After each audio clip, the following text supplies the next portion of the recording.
तर मुख्यमंत्र्यांनी शक्तीपीठ महामार्गाच्या मार्गामध्ये बदल केल्याची माहिती सभागृहात दिली आहे।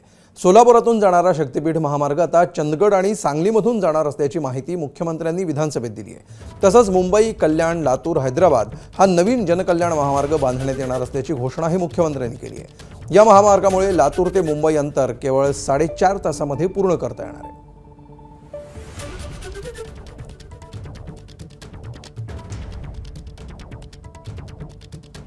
या ठिकाणी मुंबई, कल्याण, लातूर, महाराष्ट्र हद्द हैदराबाद अशा प्रकारचा एक जनकल्याण द्रुतगती महामार्ग आपण तयार करतोय।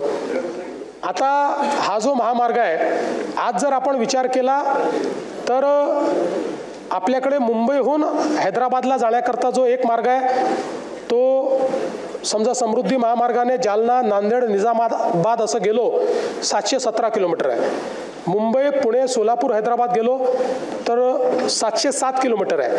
पण आता आपण हा जो नवीन महामार्ग करतोय, या महामार्गामुळे हे अंतर फक्त 590 किलोमीटर येणार आहे। आणि याचा सगळ्यात मोठा फायदा कोणाला आहे?